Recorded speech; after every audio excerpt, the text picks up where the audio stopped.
तुम मुझे खोजते हो मंदिरों की ऊंची दीवारों में, घंटियों की आवाज में और उन भीड़ भरी कतारों में जहां शरीर थक जाता है पर मन फिर भी खाली ही रहता है।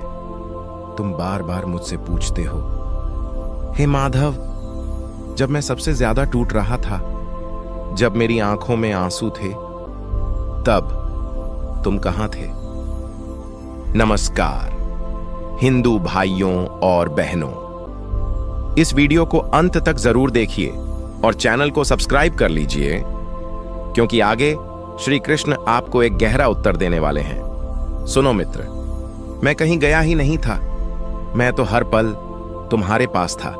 जब तुमने अपनी भूख को भूलकर किसी और के पेट की आग बुझाई, मैं तुम्हारी उसी करुणा में था।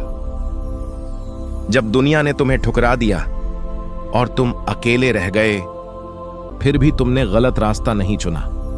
मैं तुम्हारे उसी सत्य में था। जब तुम्हारे दिल ने किसी अनजान के दर्द को महसूस किया और तुम्हारी आंखों से आंसू बह निकले, मैं तुम्हारे उन आंसुओं में था। तुम सोचते हो मैं चमत्कार करता हूं? नहीं मित्र, मैं उस व्यक्ति के लिए चमत्कार नहीं करता जो केवल हाथ जोड़कर बैठा रहता है और अपनी किस्मत को कोसता है। मैं उस इंसान के साथ खड़ा होता हूं जो गिरकर भी उठने का साहस रखता है, जो अंधेरे में भी रोशनी खोजता है। संघर्ष करने वालों की मैं हमेशा सहायता करता हूं। याद रखना, जीवन का हर युद्ध पहले तुम्हारे मन में लड़ा जाता है।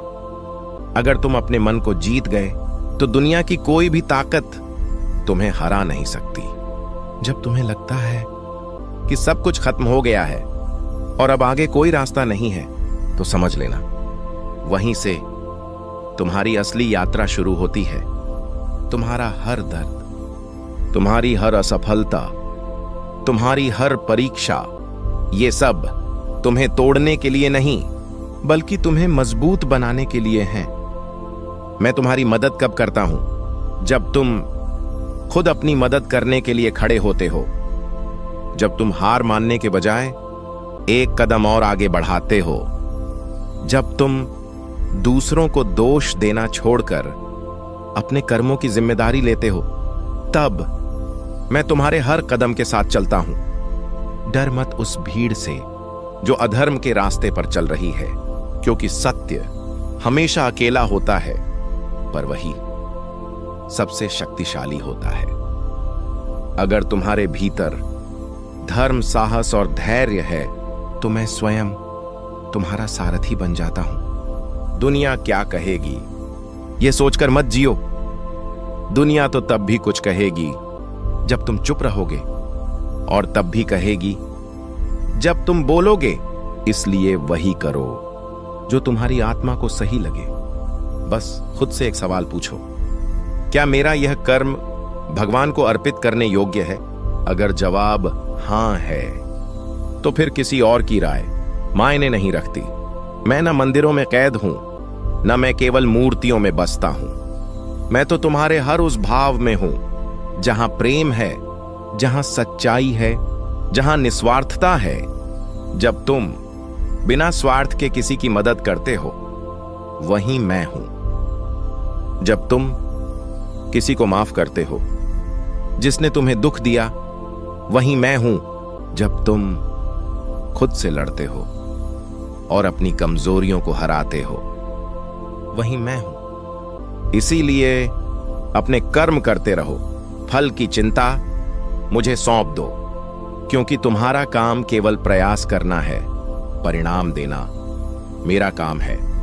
और याद रखना, जिस दिन तुमने अपने भीतर के अहंकार को त्याग दिया, जिस दिन तुमने यह समझ लिया कि सब कुछ मेरे द्वारा और मेरे लिए है, उसी दिन तुम्हारे और मेरे बीच की दूरी खत्म हो जाएगी। फिर न तुम मुझे ढूंढोगे, न मैं तुम्हें पुकारूंगा, क्योंकि उस क्षण तुम मुझ में समा जाओगे और मैं तुम में। आपका जन्म इसी उद्देश्य के लिए हुआ है अगर आपके मन में श्री कृष्ण के लिए सच्चा प्रेम है तो कमेंट में जय श्री कृष्ण जरूर लिखिए। इस वीडियो को लाइक करके इस भक्ति यात्रा का हिस्सा बनिए। याद रखिए, जहां कृष्ण का नाम है वहां हर समस्या का समाधान है। फिर मिलेंगे अगले संदेश में। तब तक अपने कर्म करते रहिए और भरोसा रखिए, क्योंकि आपके साथ स्वयं श्री कृष्ण हैं।